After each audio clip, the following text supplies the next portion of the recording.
Thank you for joining me. My name is Ian Blackburn. It is Wednesday night, 7 o'clock.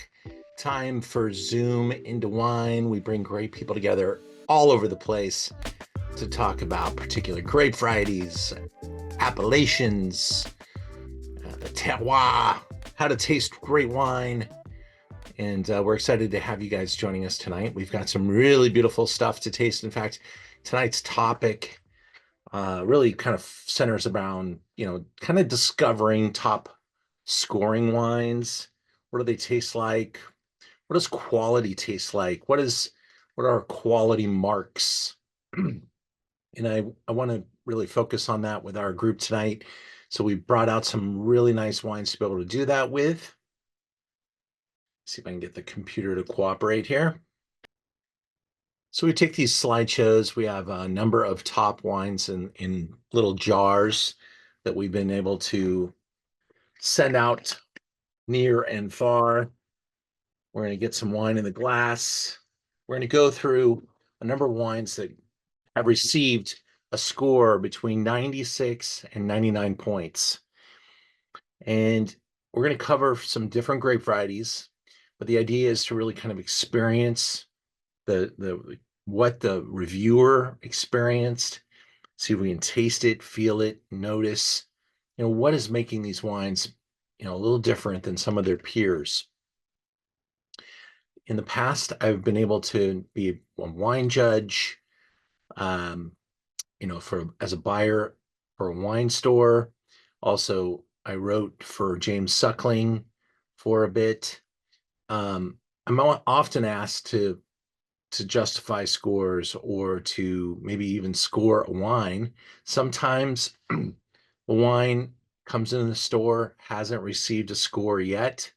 I will taste it and score it myself. I want to have opinions about the wine. Sometimes my opinion is needed, sometimes it's not.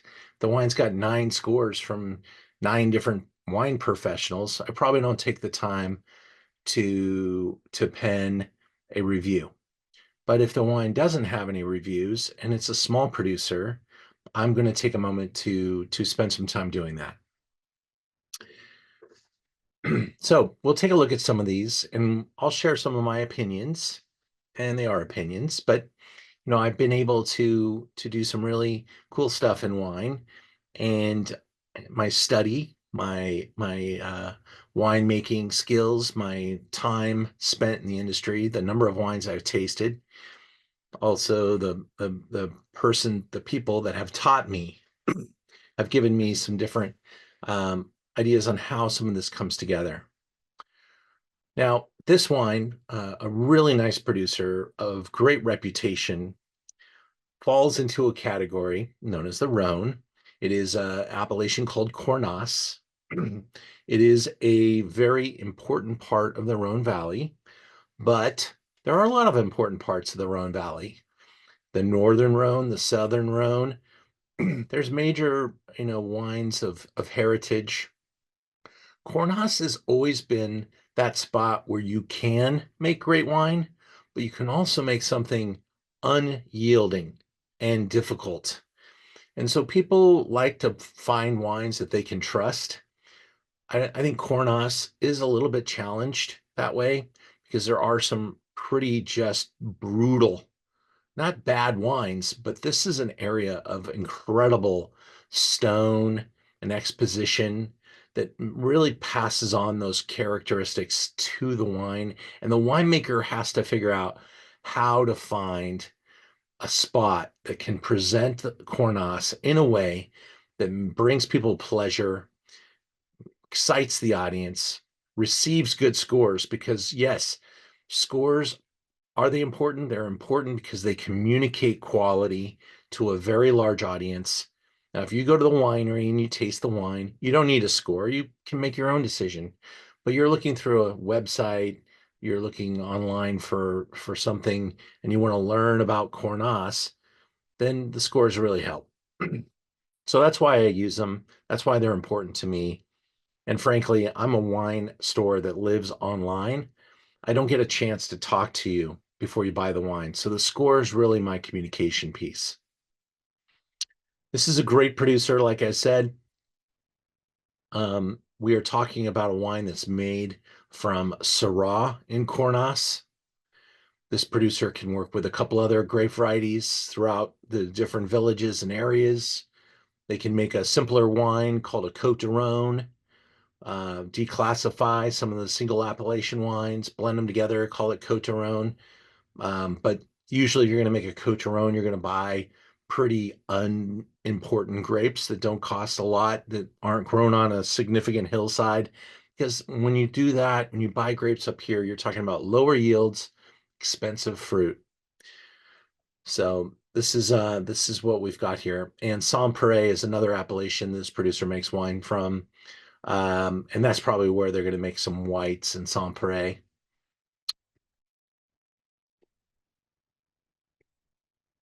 This producer is organic and biodynamic, which you probably shouldn't be able to tell that tasting the wine. It's just something that they want to communicate. Yeah, we did all this. We did good work. And by the way, it was also organic and biodynamic. So the Rhône River is the primary feature, and it washed so much soil downriver that really what you have is just a lot of stony minerality. The grape Syrah is growing on these hills, often either bush vine or one cane, where the vine is literally kind of growing up the cane.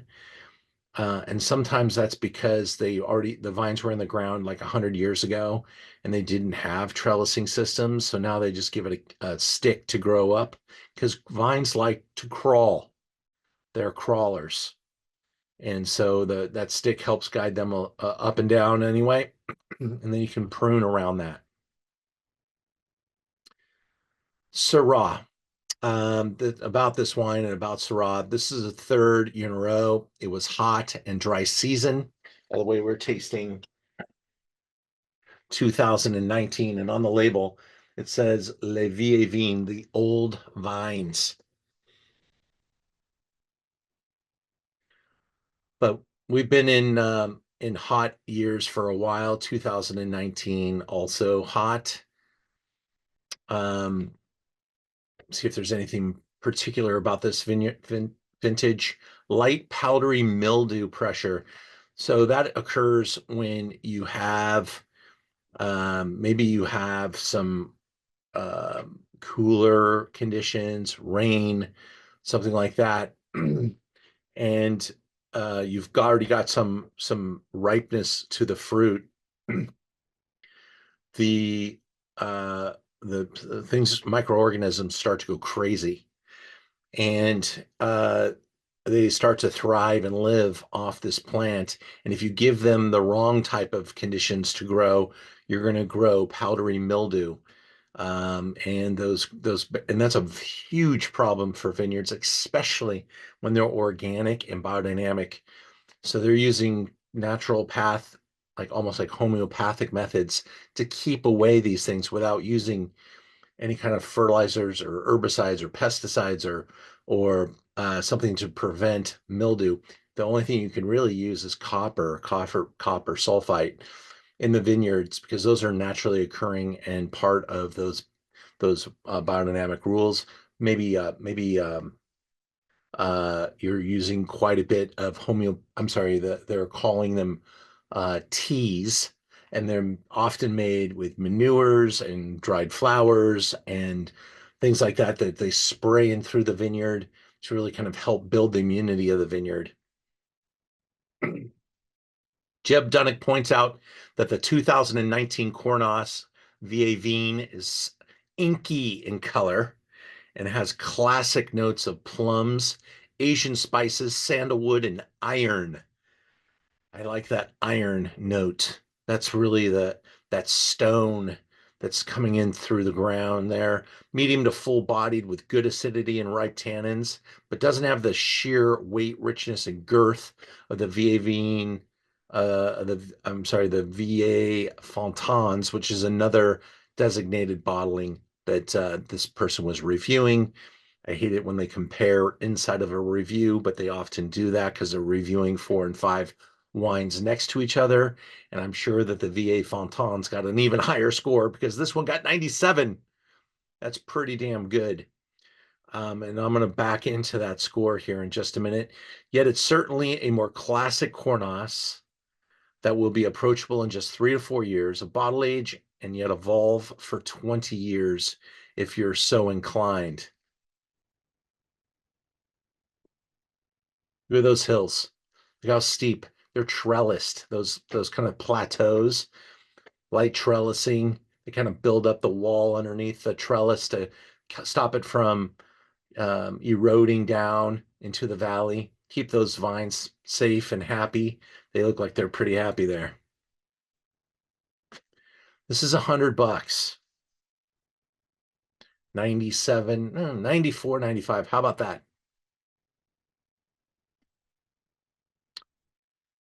Quite a few good scores here from some different reviewers. So when we were writing with Suckling, he uses a 100-point scale, giving 15 points for color. So you take the wine, you lean it over, you look through it. You often try to read your watch face to see how dense and heavy that thing is. As you swirl this thing around, it is bloody dark with a streak of black, blue, purple that is fully saturated. You really can't take any points away on color. You know, there darker wines? Sure. Is darker a better color? That's maybe not. This is just beautifully alive and showing its freshness. And this is a 19, and it shouldn't have brown and oxidative notes. It's really a beautifully colored wine. So there's 15 points. The aromas, 25 points for aroma.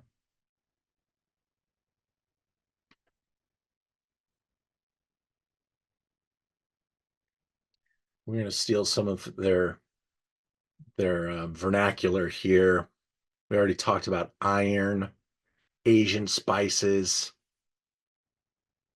classic notes of plums. Now Spectator leans on the plum paste, blackberry fruit, mulled spices, dry anise, singed tobacco. I'm not a cigar guy, so I'm not sure what singed tobacco, but maybe that's a type of tobacco.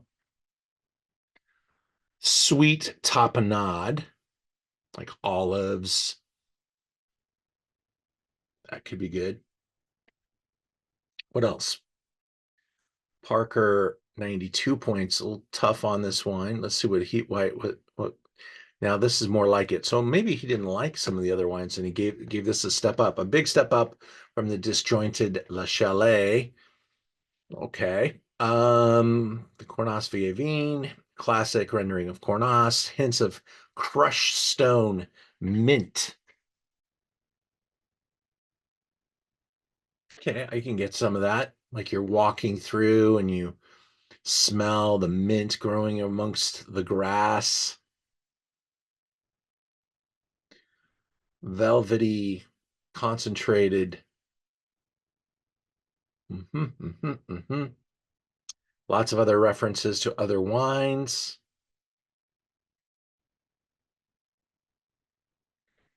Okay, so on aromas, 25 has to be pretty high score. That's finding a lot going on, not finding any flaws, really finding the classic notes of the varietal. I would say for this wine, the plum, the stone, that notion of iron, a little bit of that sprig of mint.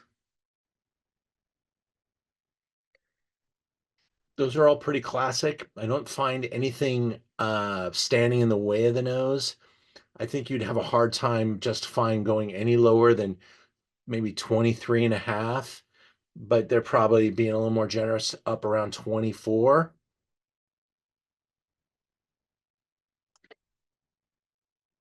And then we're at body. There's 25 points for body. So let's taste.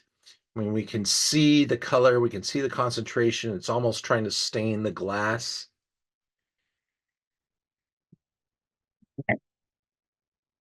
The mouth, structured, dense,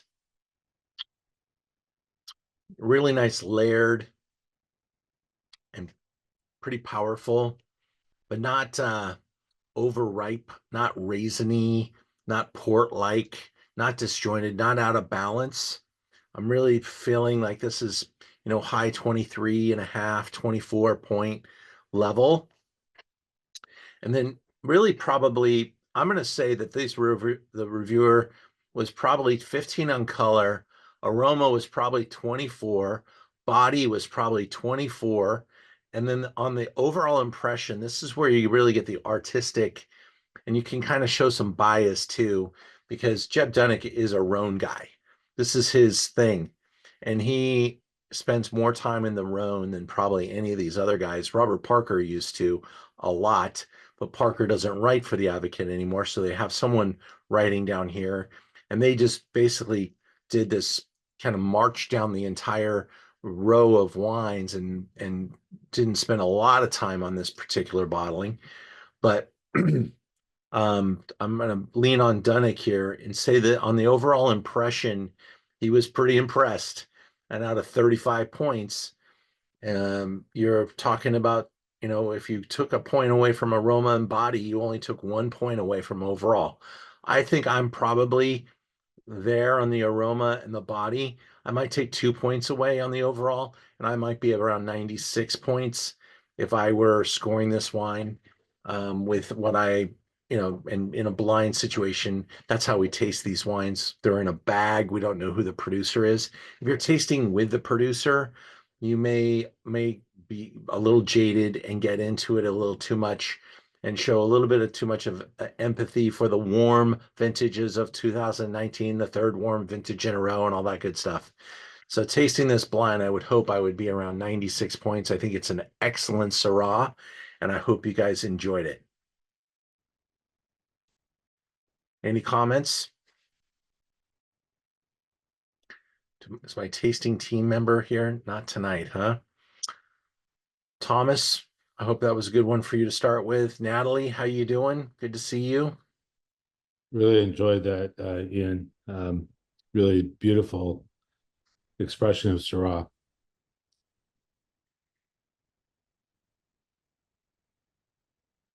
Now that we got a little wine in our belly, I'm not going to look at the Dodgers if I can help it.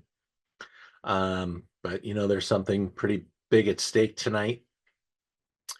And I want to just say a little positive energy for our friends in Florida. This storm looks like it's going to be a nightmare, and we really hope to come out on the other side and not hear of too much carnage down there. I mean, storms will happen in paradise, but man, I feel for them 2 weeks later getting pounded by another storm.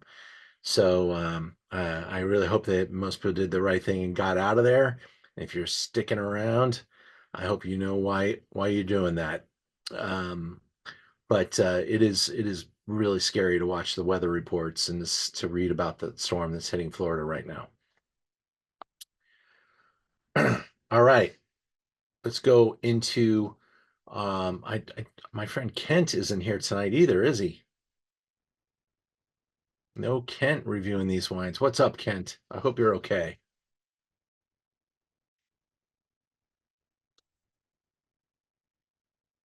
All right. Oh, I like Brian. I like your bacon note. That's a good one, buddy. Very good, very good. And often found in Syrah. You get that sometimes it's like a maple smell, and maybe that's where you're getting that Canadian bacon, eh? But it is sometimes a little bit of a brown sugar component. Sometimes can be a little smoky. Cornas tends to be because of that stoniness, and other areas have, like in Hermitage, they have a little bit more like a clay, like almost like this chocolate lava clay kind of character from the earth. But that doesn't really exist in Cornas. It's a lot more, the type of soils and stuff just aren't provoking that type of Syrah-ness. So you really usually are really dealing with the stoniness, but here this producer is wise enough to really play their hand well. I think that the ripeness, that concentration really shows that they are in touch with their vineyard, and they're probably working with really small yields to achieve that kind of concentration. Bravo wine. I always say the reason I love doing these because sometimes I buy these wines and I don't get to taste them all that often. I might have tasted them at a trade show. I might be reordering a wine that we ran out of, and it clicks over to the next vintage. So I use these excuses to kind of delve into some of the inventory. We do these Zooms every week. If you want to become a member, now is the time until now until the end of the year. If you renew right now, your membership goes from now until the end of next year. So you could even, potentially get even more benefits by joining sooner. There are some different things that you could select or options. There's a basic membership and then there's membership with benefits. So check those out and join us for the next 52 weeks as we are building up our strength for the 2025 season of Zoom into Wine. Next week's Zoom is all about Alsace, and we don't get enough time and energy to talk about Alsace, so we're going to spend an entire week just going over some of these beauties. We're going to start off with some lower price point, really good values that we have in the store. These are top-notch values. Under 20 bucks, there isn't a better bottle of wine anywhere. But then we're quickly going to ascend into some top producers like Weinbach and Boxler. And we're going to taste two Boxlers. In fact, we're going to taste one of their incredible Grand Crus next week, as well as Pierre Spar. So we'll have a little Riesling, some Gewürztraminer, some Muscat, some Pinot Gris, and then a couple of the blended wines. So a really nice show next week. It's $35. If you want to join us, you can see the prices of the wine. Like the bottle kit, if you want to do bottles, $275 for the bottles. So we break them into these jars and include the lesson for you for a nice little price. And if you're a member, 30 bucks. You save $5 every week as a member.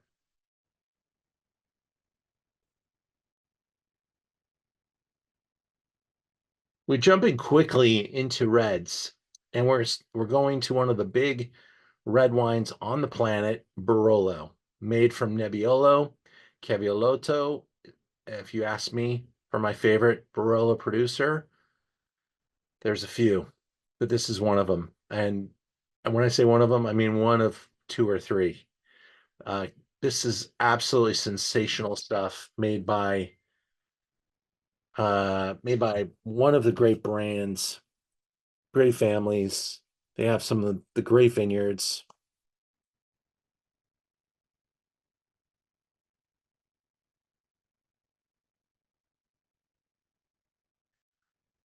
We spent some time with the winemaker last year tasting the 2017. So I thought we'd revisit that video and taste this wine with him. And let me shut up for a second. And I think you're going to love our next guest. Alfio Cavallotto is with us today, winemaker at Cavallotto Barolo. Good morning, good evening to you, Alfio. Good morning, thank you. So we are in the central Barolo area, in a small village. I'm the fifth generation of a wine producer in Castiglione Falletto. My grandfather, after a while, decided to produce his own wine from his own vineyard. Moving in Bricco Boschis. So we were before in another hill in Castiglione Falletto, but in 1928, my grandfather moved and he bought the entire hill called Bricco Boschis, and of course the house and the cellar. Bricco Boschis is a particular hill in Castiglione Falletto, To grow the appellation, Barolo was necessary to maintain and follow the same rules. She has been a very, very important person for everybody of us. She died without a son, and she decided to devolve, to give the most part of the vineyards in Castelletto to Giuseppe Boschis. After that, my grandfather bought this hill. Thanks to my grandfather and my father, very young, we began very early to produce our own wines. Of course, you can see on the picture the cellar for aging, our Barolo. It's a very classic, you can see we use big cask, botti, so large cask, very traditional and classic kind to age wines. Of course, it's necessary have a long age in this particular kind of botti, so large. You will taste the Barolo Bricco Boschis 2017 that has been 3 years in this kind of botti. We have also Barolo Riserva that aged more time, 5 years. And our most important Riserva of Barolo is come from Bricco Boschis, so exactly the same wine you will have, and it's just a singular vineyard called Viña San Giuseppe. It's the central part of the hill, but also thanks to the clay, many different kinds of clay, in particular white clay, but also yellow and orange clay, that give more fruity sensation, more the wine could be also very dark in color sometimes, depending on the vintage. You are the sole Barolo producer that we're presenting tonight, and not to take for granted but our clients may or may not know, Nebbiolo is the particular grape variety for the Barolo region, and it is a very unique variety, and there's a lot of similarities to me with wines like Burgundy in the way that they're produced, the way that they're grown, and how these wines kind of age and really come together. The 2017 vintage itself, a warmer vintage, yes? Yes, it's a warm, but in particular, the characteristic is that it's a very dry vintage, not just a warm, because the temperature in 2017 was okay, warm, but in the average, after all. The particular characteristic of the season was dry weather all around the year. And it makes wines that you can start to enjoy a little earlier, perhaps, than other vintages. And yes, a little bit, yes, of course, is necessary in this kind of vintages.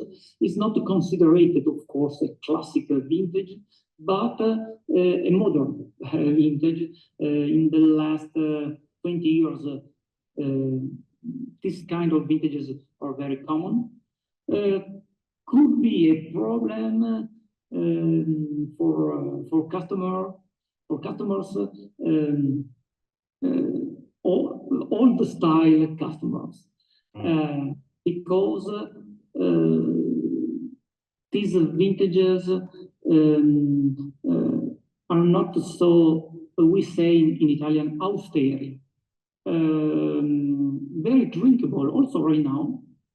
Of course, the wine become better and better and better for, I think, 20 years or more. So we don't speak about a Barolo that after a while go down in bouquet or maintain a dry tannicity. So the wine, even if the vintage is a particular vintage, must be perfect. What would you recommend our guests think about eating with your wine? What is maybe something first thing that popped into your head with the 17 vintage that we're drinking tonight? What is the dish that you think people should consider consuming? I find fantastic Barolo with okay, but tuna is ever like a red meat, so it's very easy. But also sushi, sashimi, crustaceans, langoustine, grilled crabs, langoustine. But it's always great to catch up with you and see you. It's been a long time since I got to talk to you in person. Thanks a lot, and yes. Thank you, Alfio. Thank you. Bye-bye. Arrivederci. Arrivederci. I think I got up and saw him at about 6 in the morning. Really nice man, and I've been to his winery on a couple of occasions. They're in the heart of Piedmont. That's what we're tasting, that beautiful cellar under the ground, inside the mountain, in fact, or the hillside that they own. This beautiful vineyard right there. You could see the exposition. That is their vineyard that you were taking a picture of right there. 96 points, Jeb Dunnick here. He points out anise, dried leather, and burnt orange. Ripe and structured, ripe cherry, turned forest floor, and a long finish. These wines are like still shedding some of their baby fat. 17 is a pretty generous vintage, pretty warm. And so we had some pretty excited wines. Cavallotto tends to err on the side of earlier harvest. So the alcohol 14.5 is probably actually very true. And they make very pretty wines. There are producers that go riper and richer and push ripeness levels a little bit more. But this is really about almost like a feminine character for this beautiful, big, powerful red wine. I get the great benefit of going back to Barolo in about a month, and I'll be there for basically Thanksgiving and into the first week of December. Truffle season. It's going to be amazing. And this is one of the most beautiful places on earth. And the food is pretty damn good.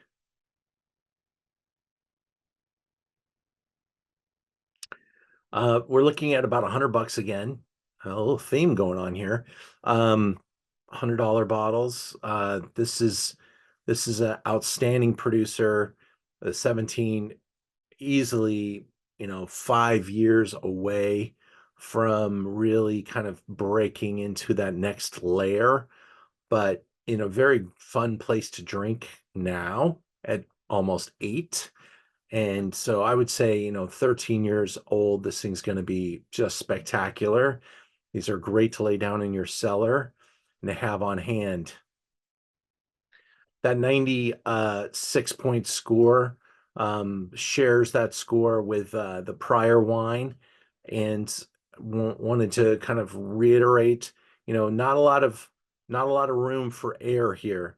So color, I don't think you're going to take anything away on the color because it's Barolo, not really a powerfully colorful grape, but it looks like a beautiful Barolo. I doubt anybody's taking anything away on color. That's gorgeous stuff. And look at it at 8 years old. It still looks so fresh. The aromas are gorgeous, still developing, still youthful. But there's a lot to unwind there. And I think you got to be between 24 and 25 there. The body, you can taste that, feel that richness, that power, that density, that fleshiness. That's some plus stuff there. And I'm very much sure that that's 24 points out of 25 overall. probably somewhere between 33.5 and 34 points, getting us really close to that 96 point score. And the whole reason we do it this way is so that if we taste it again, or if we get handed a blind glass and somebody says, here, rate this, and you taste it backwards, you don't embarrass yourself and come in with a totally different score. And you're not just tasting and go, oh, that tastes really good today. Let me just make up a number. It really is a mathematical equation, and hopefully it's replicable. We're going to taste my Beekeeper 2018, and I want you guys to put some notes up as you're tasting it. This is a wine that I make with Clay Morrison. This is Rockpile. I'm digging out a Corvin cartridge, so I'm going to Corvin a bottle for me to taste from. We sold out this Zoom tonight, and my pour was so small of my wine, I gave it away. But basically, Beekeeper is Zinfandel grown at altitude. Secret Stones is at 1,500 feet. Thank you, Stephanie. No compliments needed. I know you're a fan, and I so appreciate it. You've put my Beekeeper label on the wall of your kitchen. I know. That's so cool. So we got this beautifully remodeled kitchen with this backsplash with wine labels all over it, and there's my Beekeeper. So to you, Stephanie, thank you. Beekeeper, so Secret Stones, this is actually a single vineyard Madrone Spring, but there were so many different Madrone wines out there that when I put Madrone Spring on the label, which I did in 2009 to 2012, it kind of like people were, oh yeah, Madrone, I've had that wine. I'm like, I've never met you before. You've never had my wine before. But because it said Madrone, which is just like a water feature with trees lining it, the Madrone Spring is it just wasn't sexy enough to be memorable. And so the idea is that back in the 1800s, the sheriff would bring the baddies from the night before or the weeks before out of jail, take them out to pound stones in the rock pile. And they had to basically like clear roads from Healdsburg to the ocean. And Rockpile is really steep and very rocky. And yeah, that was probably not a job you would have wanted. But the stoniness allows the vine to kind of dig down and find some water stacked inside of the stones. So it's the secret of the stones that I was trying to portray there. Secret Stones gave us the name. I played with a couple of different renditions. The BATF kind of pushed back a little bit, so we landed on Secret Stones with this wine, the single vineyard from Madrone Spring. So you can see Rockpile is up here at the top. That's Lake Sonoma, that big water feature, and that's why there's winds coming off of Lake Sonoma, and that water source can be pretty much why the high altitude hillside can be dry farmed. We do not water this vineyard. There's a look at it. That's all 2.3 acres of it right there. And this spot was planted by Clay in 1998. I showed up and probably planted 3 vines and worked up a hell of a sweat doing it.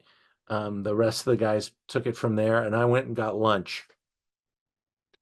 I'm just being honest. You can see the evolution of the label over time. We started with paper. We actually didn't label the wines in the first 2 years because we wanted to lay down the bottles for several years. And then we went to label them. and it was quite a bit of work and quite a bit of expense. And then somebody introduced me to this company that brought the label printing straight. It's called direct to glass. And that's when we left the paper label and we went direct to glass. So those glass bottles are printed before the wine is bottled. And then we bottle the wine and then we lay it down.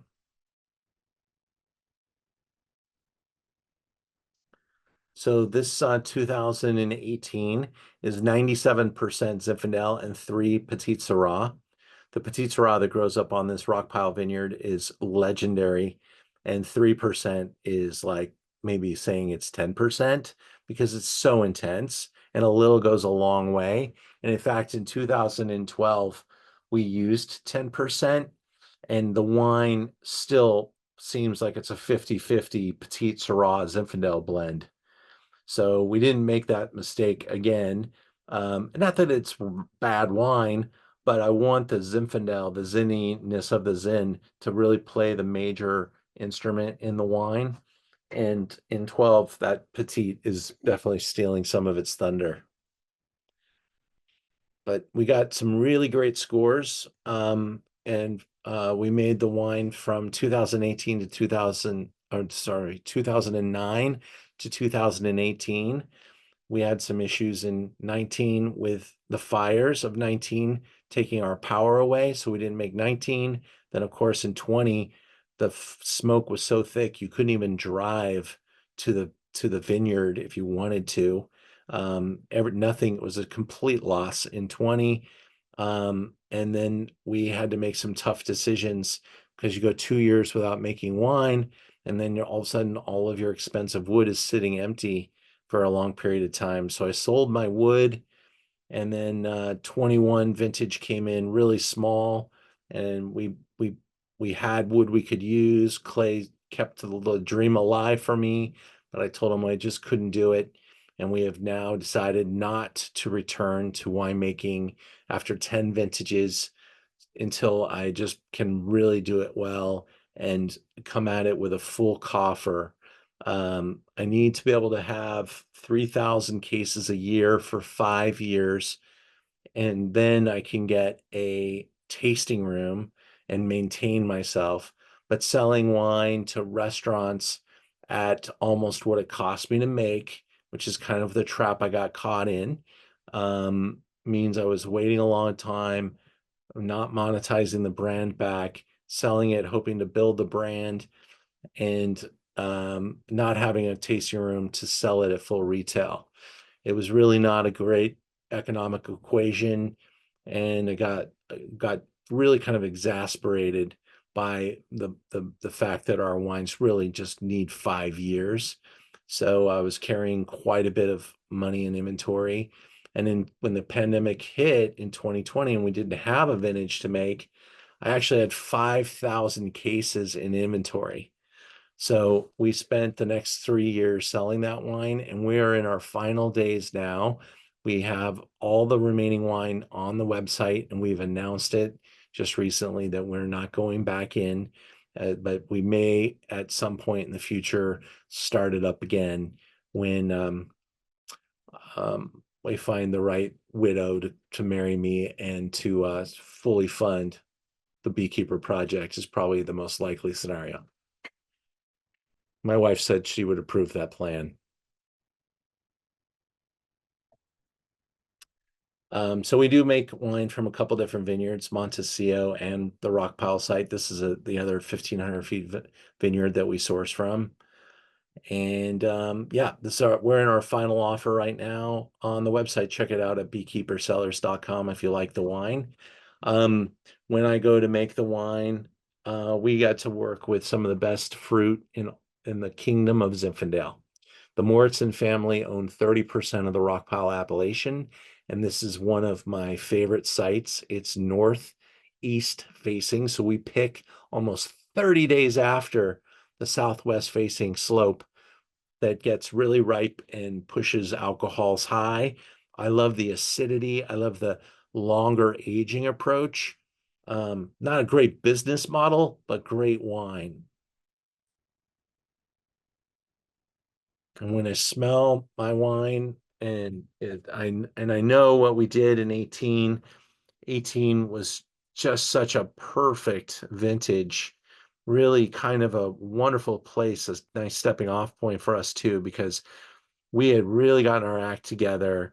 We were using really high-end wood, and we really received the 18s well. Like, you're set up, you're expecting things to happen, and they did happen. And, everything fell into place. We did this a massive amount of sorting every year. And 18 really, the sorting resulted in very little waste. The fruit quality was so homogeneous, and that's such a beautiful word when you're making wine, homogeny and grape growing. So when I look at this wine now and I see its deep saturated color, that's from those very teeny hillside dry farmed berries. And that nose is so expressive. It's really, signature Zinfandel, lots of black pepper, white pepper. The fruit kind of ranges from blueberry, blackberry, plummy, very kind of similar fruit profile to Syrah, but the spice is different. And there's quite a bit of tannin, almost like a Nebbiolo. In fact, one of my favorite blind tasting notes, I took it to a competition in San Francisco, and it was 5 master somms on a panel. One of them thought it was a Barolo. One of them thought it was a Syrah from the Northern Rhône, and one thought it was potentially Zinfandel. I think the other person thought it was like a Meritage wine, like a Cabernet blend. I mean, everything that they were saying were all great wines. And the thing is that a lot of people don't know what Zinfandel's capable of. And that was the whole idea behind Beekeeper, is to really show what great winemaking and great grape growing can do to this kind of forgotten grape. Most people don't go and look at a wine list and say, "Hey, honey, how about a Zinfandel tonight?" And if you do, God bless you, you're awesome, but that's just not enough of us. And the good news is, though, that I was I stepped into the category with my small budget and my ideas, and I really shook things up. If I were to try to make Cabernet, no one would have heard of me, and it wouldn't have mattered at all. But inside of the Zinfandel world, we went from no one to someone pretty nice. And one of the great moments of our life was at the ZAP event. We had put up for auction, and a number of other wineries had put up for auctions lots very similar to ours. But I volunteered to fly on a plane with a Michelin star chef to their house and serves Beekeeper Zinfandel at their house for a party of 10. And we sold that dinner for 4 times more than anything else sold for that year. It was like $30,000 for that dinner. And I that was really, really cool to be able to do that for Zap, who works so hard for Zinfandel. And this wine still has years of memories to go. I still have quite a bit of it in my personal cellar, and I'll enjoy telling this story for the rest of my life. There's no regrets in the project. And by the way, I mean we've been able to get our investment back and put it into the store and to every the other projects that we have. So, it was not a failed wine project. It just needs a lot more capital and maybe another day, another time, another moment, and maybe a better condition, and we'll reappear. And that's the hopeful plan. Otherwise, we'll just drink our way into the sunset.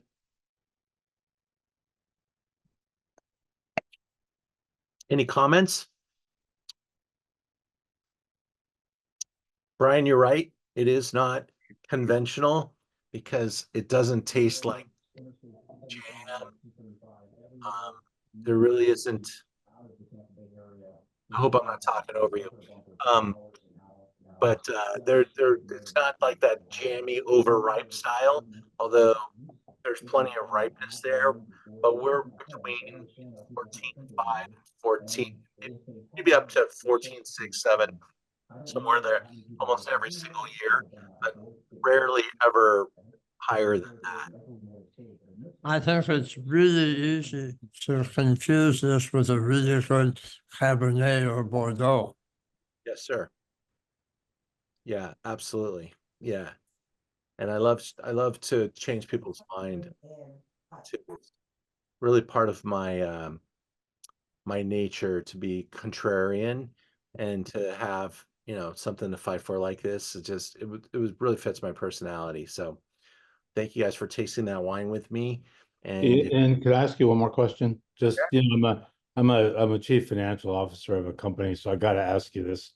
What's the capital requirement, for you to sit down and say, I need 5 years of inventory and I need a tasting room and blah, blah, blah, blah, blah. What, more or less, just ballpark figure. What's the capital requirement? if we did it just with the wine plan and not talk about building out the tasting room or buying a vineyard, but just the wine plan is 3 million. 3 million? That's the capital to be able to carry the wine from start to finish, pay all the purveyors, and then you got to build in storage costs as well.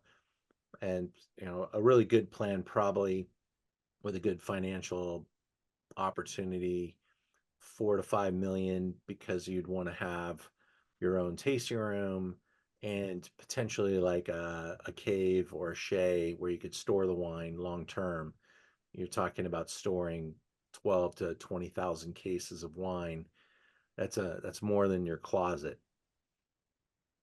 Yeah, fair enough. I just, I look at all the private equity that's going into buying out people like Duckhorn and stuff like that. And it's like, all you need is this, and they're getting, the I different I world. I swing for the fences a couple of times. Yeah, I had a couple of people with that kind of capital considering, some sort of an investment like that. And I said, with a 5 million, I think I was asking for six to 10, but with that kind of investment, if we had the tasting room open and the cash flow going, there's no reason why a successful brand like that couldn't sell for 30 to 40 million pretty quickly.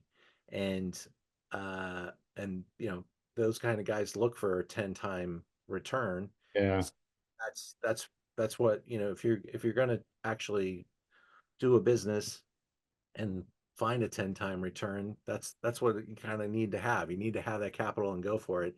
And you're not going to get it trying to build it when you have, a fraction of that in action. It's just you're never going to get to that level. It's going to take you Yeah, sadly, the better wine comes from guys who are undercapitalized, right? y'all, And y'all are a little careful when we're putting all our own money into it. yeah, I think that's an important part of it. And we're also very careful when, we we're protecting or building our reputation. absolutely. Once you hit the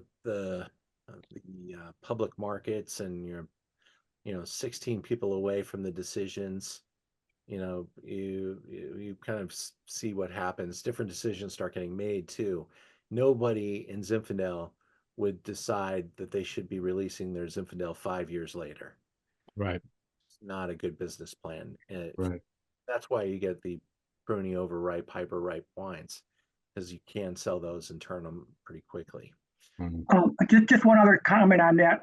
Wine scientist and author Clark Smith is a friend of a friend and comes to our tasting sometimes. And he's on a crusade to make cellar-worthy European style Zinfandels. And he says out here nobody knows how to take them, but they're a big hit on the East Coast where they pretty much only drink European wine. So if you want to sell some Beekeeper, look east. That's good advice, Brian. I got to tell you, I I have lots of customers in California that buy bottles. The people out back east buy several cases at a time. We have a very nice number of followers in New York, Pennsylvania, Florida, And it's amazing, and like I said, we were a small company. We don't have shops set up there. We're not exporting out there, but the scores, they saw the scores and they said, we got to try it. And they start sending some bottles out there. And all of a sudden a two bottle order turns into 10 people ordering 2 cases each because they all got together and tasted them as a group. So it's really been exciting to see it happen. And again, I am not sitting here complaining or crying that we, couldn't make it really work. I mean, there were some tears because nobody wants to pull the plug on their dream, but there's been so much pleasure in doing it, and I'm so proud that we've made it to where we're at. So, I think that we'll close this door for now, but I think it could swing right back open at some other point, and I'll keep pitching the deck. So that's where we're at with Zinfandel. Let's move on. Wine number 4. Thank you for tasting my wine with me. And I did peek at the score. I don't want to lie. I'm feeling pretty good. All right, let's keep going. And I do have tickets for tomorrow night. And it's birthday season. My birthday's next week. So it's we're gonna be living large this week. I want to pass that energy forward. We move into wine number 4. And Thomas, I do give a nice stipend when somebody introduces me to the $5 million investor. So you'll think of me. I'll keep that in mind when I meet my VC friends. All right, good. Especially one that just cashed out and they have an extra $5,000 they want to not make money on for about 10 years. For 5 million, I said. We've got the number 4 wine in the glass.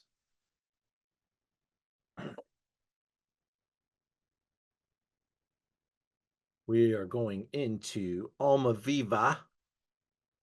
And I've got my slideshow here, so let me get it open and share it.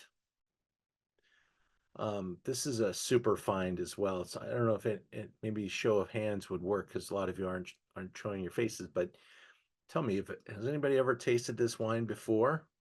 Yeah. Cool. Well, this is Almaviva. This is a partnership with Concha de Toro and Baron Philippe Rothschild from Chile. It's 97 points. This is just an incredible growing area that's so similar to California in so many ways. And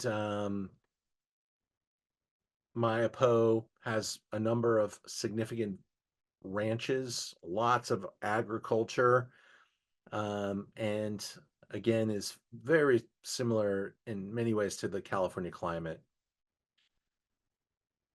It's pretty flat.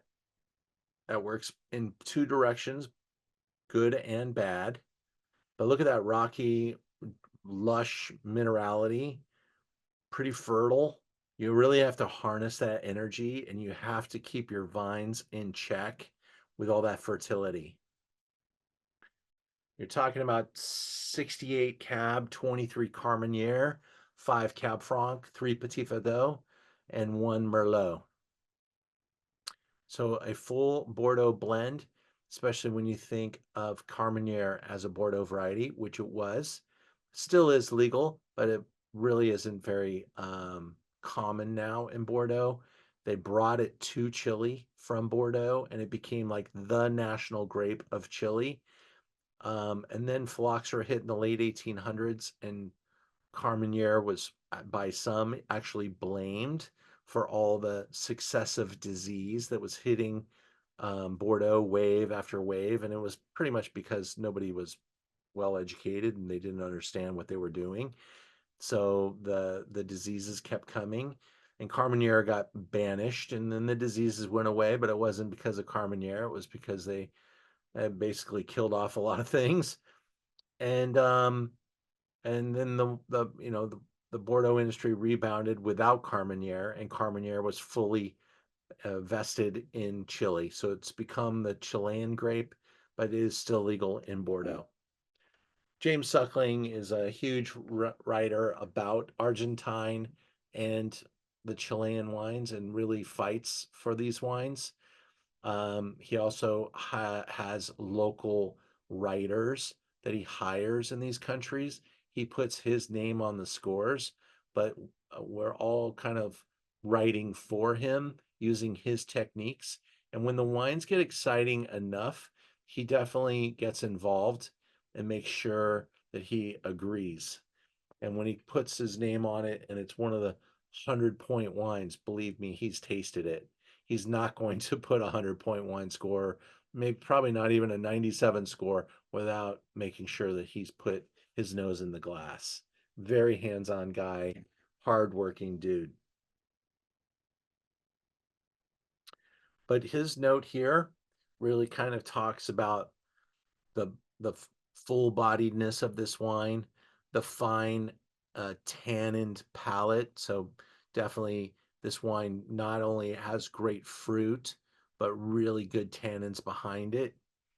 And the linear kind of transaction that takes place on your palate. He likes the integration. This is what the Rothschilds really do well. Proportion. They wouldn't come and plant this type of money and investment in a place that couldn't produce world-class wine. And world-class wine for the world, you have to do it so that everybody hears about you and everybody can buy your wine. If you're going to be a world-class brand like this, we're talking about, this is a little larger investment than I was seeking, to be honest. I don't know if I'd want to run a winery of this magnitude either, Thomas, but that is just completely intimidating to look at that beautiful decadent display of investment. But that's what they do well in Bordeaux, and they've done it in Chile, and they continue to get great scores. This is a $160 wine. And when and by the way, this wine in the 2018 vintage was 100 points. So, it always sets you up for kind of a challenge the vintage after you've had a 100-point score, because you're not going to get a 100-point score every year. It's not going to happen. But 97 is a great score. And but your sales on a 97-point wine are going to suffer. Let's take a look at this wine. Just the 14 of us.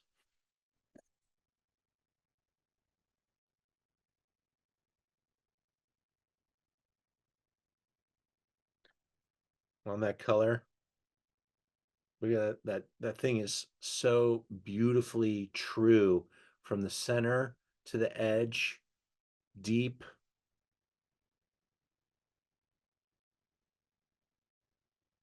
Wow, the nose is so exotic, and it's so different than anything else we've had tonight. That Carmenere is really lifting up with some of that brightness. There's almost like a citrus peel kind of thing going on in there.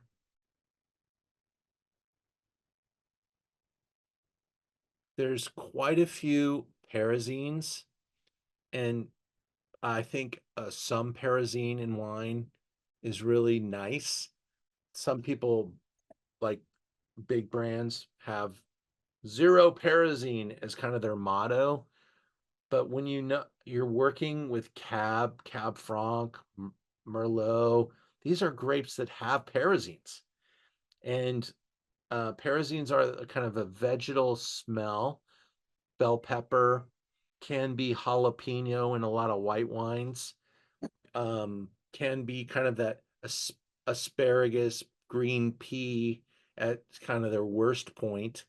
But when it's like little sprigs of mint and little slices of bell pepper and it's subtle, it's really nice.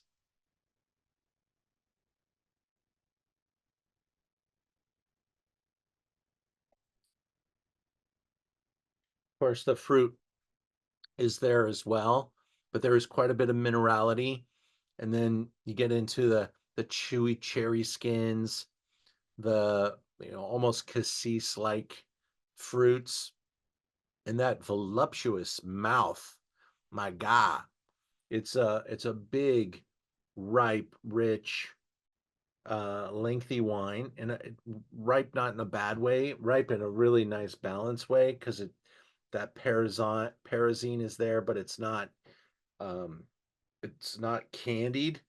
But it says 15 alcohol on the label. I wouldn't have guessed that. And if I were to guess 15 alcohol, the wine's got a problem.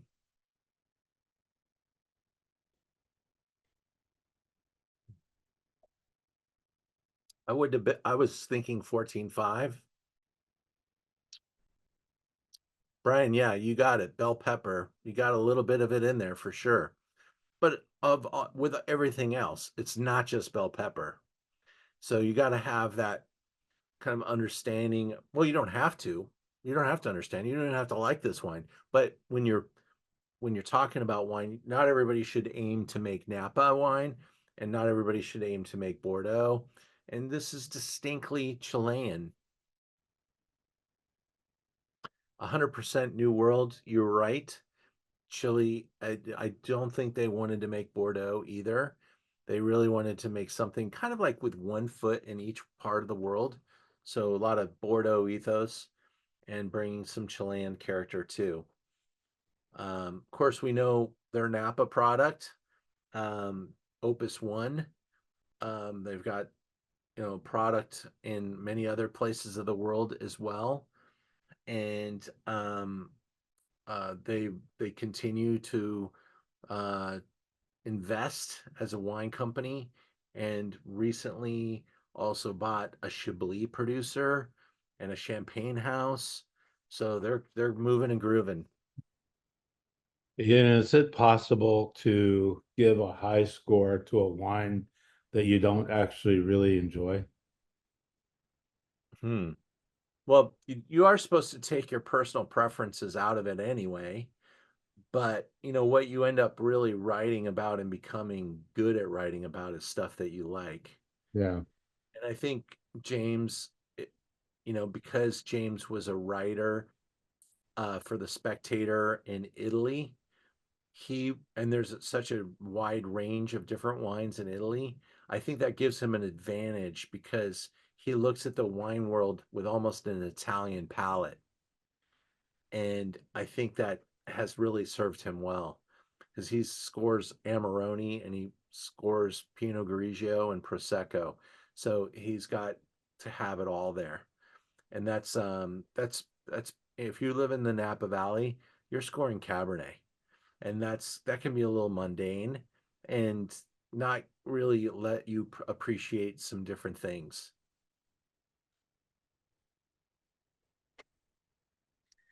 But Tom, I wouldn't guess that you would like this wine. You're right. I honestly think you're pretty classic with your palate, and that wine definitely pushes into the warmer stuff.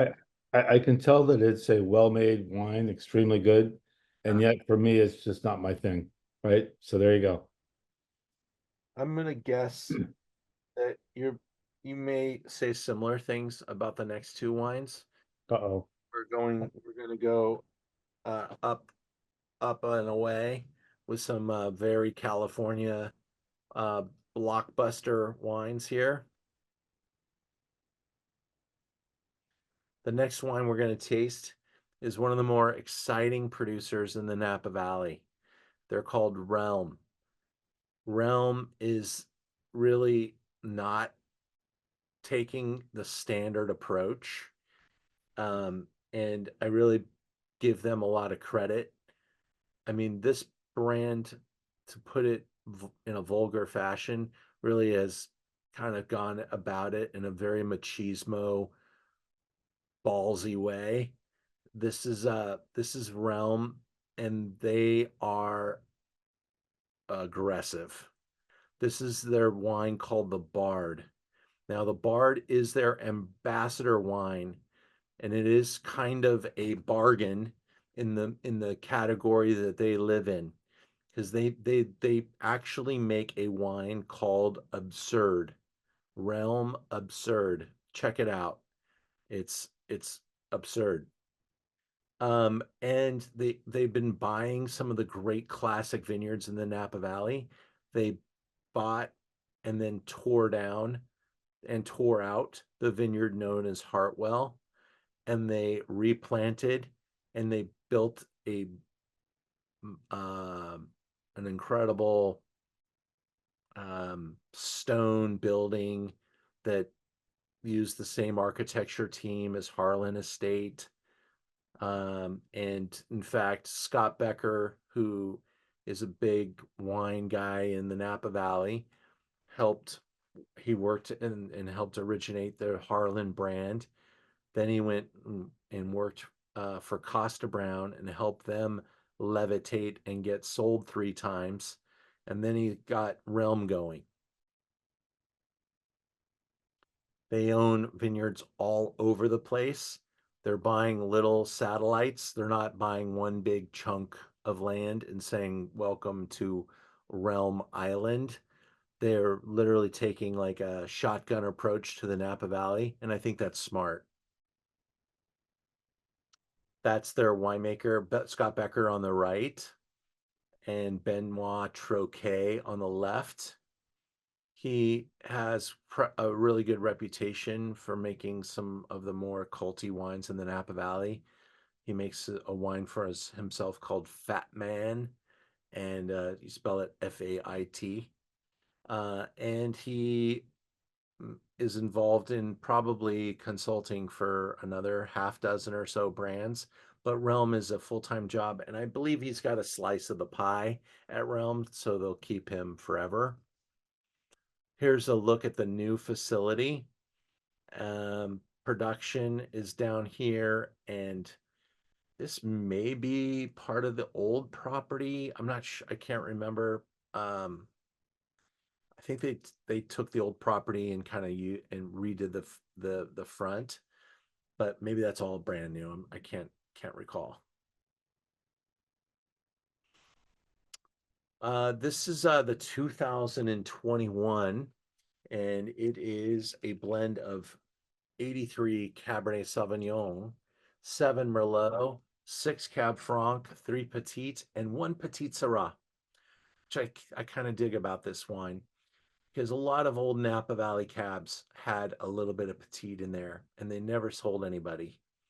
But this is made from so many little odds and ends at the winery. They kind of have all these $400, $600, $800, $1,200 bottles that they make, and then they have all the stuff they didn't use to make those wines, and they pull it all together to make, and it's all really good material. I mean, you know, it's nice to have so much good material to work with, and they put it in here. They actually have 2 winemaking facilities now. One at the facility we just looked at, and one because they wanted the vineyard so bad in Pritchard Hill that they bought the entire property, and it came with a second winemaking facility. So that's how they're doing things. And so they have Pritchard Hill, they have Coombsville, they have Yountville, Oakville, lots of really great sites. Let's taste this wine together and see what all the hoopla is about. We're at 175 a bottle. It got 98 points. And I think I saw something even higher than that, but maybe we didn't put it on the website. I think this got 99 points by the Wine Independent. Nope, 97 it says. Okay.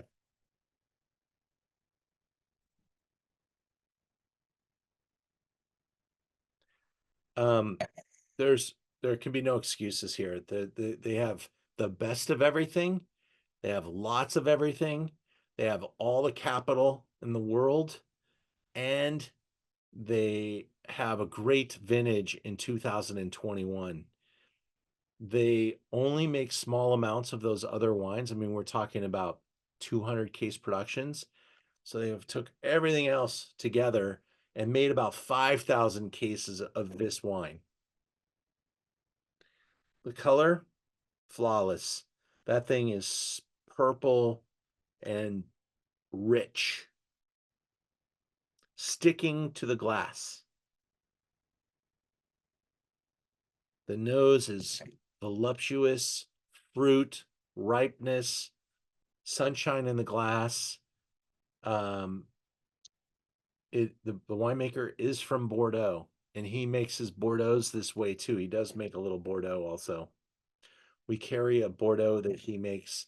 It's kind of a great deal. I just want to segue off and show it to you because you might be like, oh yeah, I've had that wine before. It's called Arbalist. And he does it because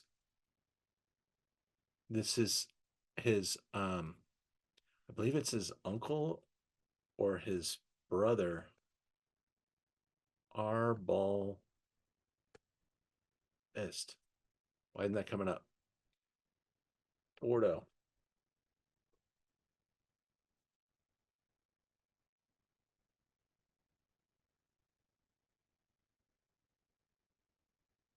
Maybe it's not an O, maybe it's an A. I'm gonna look another way because I don't see it. Becomes a quest. Should be right here. At about 25 bucks. Okay, we're at 44 and I'm not seeing it, so something's really wrong. Because I know it's in the store. Maybe that's why it's still in the store. Okay, so he makes a little right bank Bordeaux from his brother's property called Arbalist, and it's not very pedigree dirt, but it's really good wine. I'll look into Arbalist later. That's gonna bug me. All right. So this is Realm. Nose. So we got to be close to 15 on color. I mean, you can't dent the color. Aromatics here. This thing is popping. I mean, there's so much fruit and I mean, really mouth-watering type of characteristic. Some really good stone, some beautiful chocolatey espresso, caramel, vanilla. And his style is to push it into some really interesting directions. Some of the words.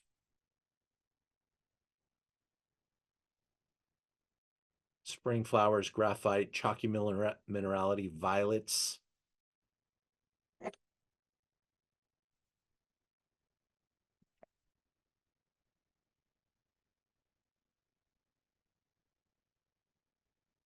That mouthfeel, if you don't like New World wine, you may not like this one, but that is so hedonistic and so likable and so layered and really juicy, easy access to a pleasurable bottle of Napa Valley wine. And so this is kind of their access point. They want to find customers with this wine and build their future. It's just getting started. Their main vineyards aren't even online yet. And they will be getting a lot of exciting things coming down the pipeline. By the way, they make a $200 Sauvignon Blanc and a $100 Rosé. All their labels are different. This is something from King Richard III. That's their label for this bottle. But yeah, I'm really impressed with his team. He hires really smart people, and they do some really bold things. And he has got the moxie and the money to do it. So that's the Realm story. That's 98 points. Overall impression in body and aroma, you might be able to smack a half point off of each of those somewhere to get you to 98. I think it's really, really flirting with a perfect wine. in a California way, Thomas. Could you choke that one down? I certainly choked it down, but I don't get it. I don't Okay. understand this one. Oh, there you go. That's the ripe side of the pendulum. Yeah. Okay. This one might convince you a little bit. We'll see. Different winemaker, different approach, different philosophy. Some of you may have tasted a version of this wine with me in the past. This is the very exciting 2019 that just got 99 points. And this is in vineyards that are to the extreme outer banks of Yountville. In a vineyard that literally was referred to as the vineyard with the van in it. There was a dead van parked in the middle of this vineyard. Now the van is gone. So that's where the van gone. It's not Vangone. It's van gone. And this is made by Sam Kaplan, who recently had an article somewhere, and somebody's like, how come I've never heard of this guy? And I'm like, dude, Memento Mori, Arkenstone, and this wine, Vangone. I said, I have them all. Well, I don't have Memento Mori now. When I have Memento Mori, I have it for moments. It's a really extreme, hard to get wine, and they give me like a bottle or two to sell. But extreme vineyard site, well planted, well farmed. And Sam takes this really good caviar like wine, takes it to Arkenstone, where he makes this wine. They use a vibrating table before it hits the, ocular sorter,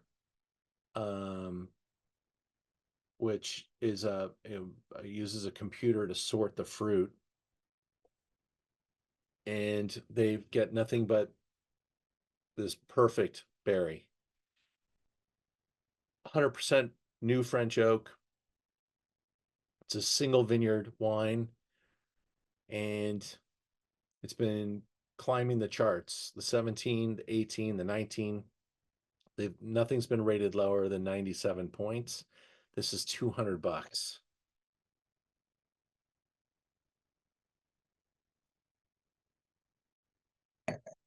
Cassis, mint, eucalyptus, dusty cherry. I think it's what the reason I wanted to taste it after Bard is I expect it to be a little more refined, a little more focused. Bard is all places, everything. Again, that shotgun approach, it just hits every part of your mouth at once.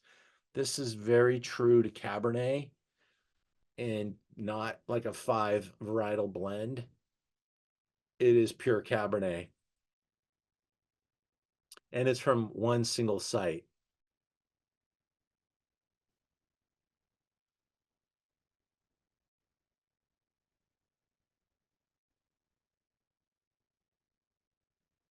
The purity here is outstanding. Definition, richness, concentration. The tannins kind of leak out there at the end. Thomas, maybe we'll win you over to New World Cab with this wine. I was just making a comment that this is much more to my taste. Needs Okay. a lot of years though. Very good. Tannins are very forward. Fruit should hold up with that, but I can see this over 15 years really starting to meld into something much more interesting. It's going to be Homemade interesting. wine. Yeah. I think it's really good. And I buy this wine for myself to celebrate special moments. And I love having that bottle of wine where I pull it out of the bag and say, who's tried this one? And nobody has. It's a neat discovery. It's not your everyday wine, but for the special times, this wine really delivers. And I would put this up against almost any cab. And I think it's really fun. And we do these dinners, we call them 100-point dinners, or we call them cold Cabernet dinners, when we can taste the great wines next to each other and really kind of let them play themselves out, which one's the best that night.